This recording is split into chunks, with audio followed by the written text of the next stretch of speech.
जय श्री राम। कल हमने सुना कि प्रहलाद ने श्री विष्णु जी की स्तुति की कि आपको मेरा बारंबार प्रणाम है, जो श्री हरि विष्णु जी संपूर्ण जगत में समाये हैं, जिनसे यह समस्त जगत ओतप्रोत है। वे अक्षर, अव्यय और सबके आधारभूत प्रभु श्री हरि विष्णु जी मुझ पर प्रसन्न हों। आइए आज सुनते हैं 20वां अध्याय, जिसमें भगवान विष्णु प्रकट होते हैं। श्री प्राचर जी बोले, हे द्विज, इस तरह प्रभु श्री हरि विष्णु जी को अपने से अभिन्न विचार करते करते पूर्ण तन्मयता प्राप्त हो जाने से प्रहलाद अपने में ही अच्युत रूप की अनुभूति करने लगे। वे स्वयं को भी भूल बैठे। उस समय उन्हें प्रभु श्री हरि विष्णु जी के अतिरिक्त अन्य कुछ भी प्रतीत नहीं होता था। उनके हृदय में केवल यही भावना थी कि मैं ही अव्यय और अनंत परमात्मा हूँ। उस भावना से प्रहलाद जी के पाप क्षीण हो गए और उनके पावन मन में ज्ञान स्वरूप प्रभु श्री हरि विष्णु जी विराजमान हुए। हे मैत्रेय, इस तरह योग बल द्वारा असुर पुत्र प्रहलाद जी के विष्णु में हो जाने पर नागपाश क्षण भर में ही टूट गए और महासागर पर्वत सहित समस्त पृथ्वी कांपने लगी।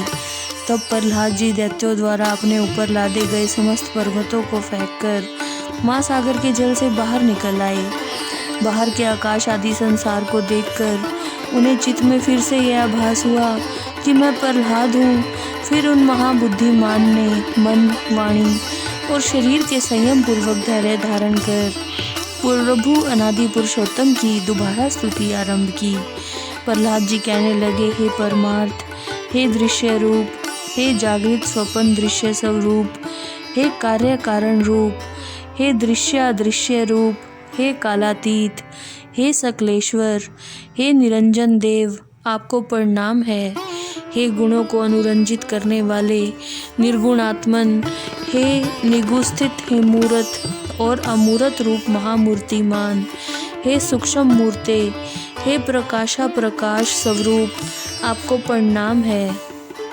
हे विकराल और सुंदर रूप, हे विद्या और अविद्या में अच्युत, कार्य कारण, जगत के उद्भव स्थान और जगत के पालनहार, हे नित्य अनित्य परपंच से दूर रहने वाले, अनेका अनेक रूप, ज्ञानियों में आश्रय स्वरूप, आपको प्रणाम है।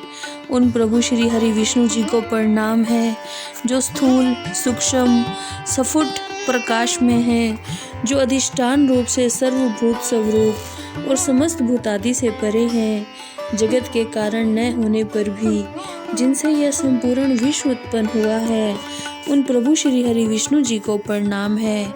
श्री प्राचर जी बोले, प्रहलाद जी के इस प्रकार लीन होकर स्तुति करने पर पीताम्बरधारी देवादि देव प्रभु श्री हरि विष्णु जी प्रकट हो गए। उन्हें सहसा प्रकट हुए देख प्रहलाद जी खड़े होकर बड़े प्रेम भाव से बोले, प्रभु श्री हरि विष्णु जी को प्रणाम है। ऐसा प्रहलाद जी बार बार कहने लगे। प्रहलाद जी बोले, हे शरणागत दुखारी श्री हरि, आप प्रसन्न होइए, अपने पावन दर्शन द्वारा मुझको पावन करें। प्रभु श्री हरि विष्णु जी प्रकट हो गए और कहा, प्रहलाद, मैं तेरी भक्ति से प्रसन्न हूँ, तुझे जो भी वर चाहिए मुझसे मांग ले। प्रभु श्री हरि विष्णु जी की बात सुनकर प्रहलाद जी बोले, हे देव, सहस्त्रों योनियों में मैं जिस जिस योनि में आऊँ उसी में आपका ही स्मरण करता रहूँ। प्रभु श्री हरि विष्णु जी बोले, हे प्रहलाद, मुझ में तो तेरी भक्ति है और आगे भी इसी प्रकार रहेगी, परंतु इसके अतिरिक्त भी तुझे जिस वर की कामना हो वह तू मुझसे मांग ले, तुम्हारी मनोकामना अवश्य पूरी होगी। जय श्री राम।